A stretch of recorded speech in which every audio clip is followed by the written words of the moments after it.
Hello, I'm James Bruce, and today we're diving into a topic that sparks a lot of debate: chiropractic care.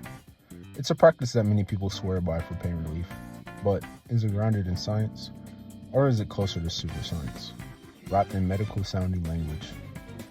In this video, I'll take you through the history of chiropractic care, examine the science, or lack thereof, behind its methods, and explore why it's such a controversial practice in the medical world. But more importantly, we'll look at how chiropractic care fits into the larger picture of misinformation in healthcare, where pseudoscientific claims can blur the line between real medicine and quackery. Let's dive in. Part 1. The origins of chiropractic care. To understand the controversy, let's go back to the origins of chiropractic care. The practice was founded in 1895 by D.D. Palmer, who claimed that most diseases were caused by spinal misalignments, which he called subluxations. According to Palmer, these misalignments disrupted the body's flow of vital energy, or innate intelligence. He believed that by adjusting the spine, chiropractors could restore this energy and cure a wide range of ailments. Here's the problem. This theory, known as subluxations theory, has never been scientifically validated. Most medical experts agree that subluxations described by chiropractors don't actually exist. A review published by the National Center for Biotechnology Information concluded that subluxations are speculative at best and lack clinical applicability. Despite being debunked, this theory remains the foundation of many chiropractic practices today. This persistence raises a critical question: why do outdated and disproven ideas survive, even in the face of evidence? It's a pattern we see in many areas of pseudoscience, where misinformation can persist for generations. Part 2. Lack of evidence for effectiveness.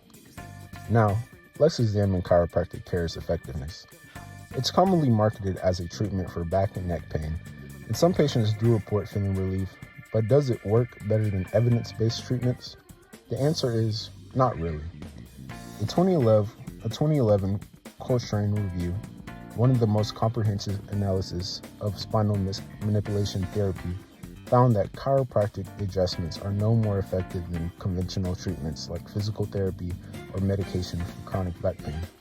This means you could achieve similar results through other scientifically supported approaches.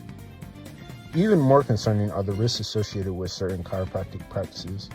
Neck manipulations, for example, have been linked to rare but serious complications, such as arterial tears and strokes.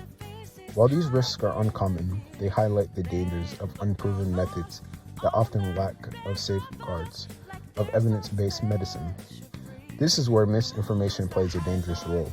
When unproven treatments are marketed as safe and effective, patients may delay or avoid evidence-based care, sometimes with serious consequences.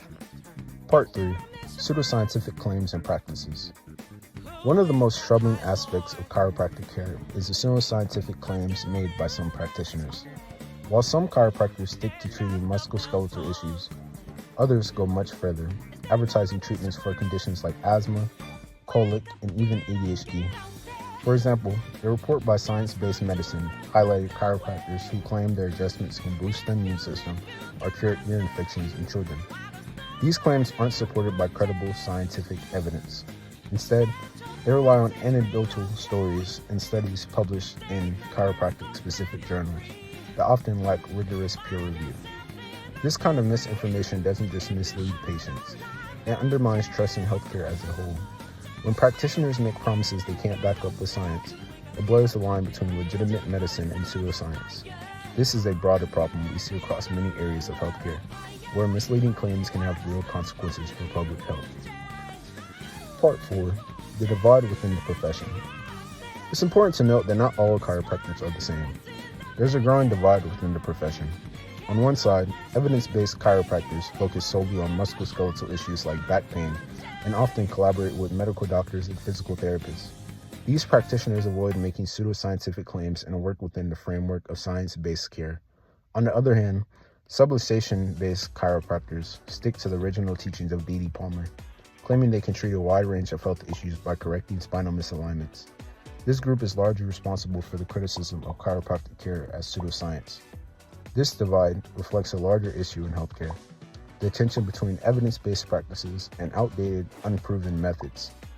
It's a reminder that misinformation isn't just an external threat, it can exist within the professions themselves, creating confusion for patients trying to make informed decisions. Conclusion: a bigger picture of misinformation. So, where does that leave us? Chiropractic care is a mixed bag.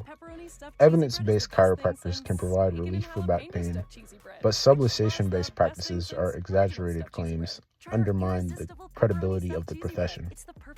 But more importantly, chiropractic care is just one example of how pseudoscience can persist in healthcare. From miracle cures to misleading health claims, misinformation thrives in gray areas where science hasn't been effectively communicated to the public. This is why it's so important to approach any healthcare decision with a critical eye.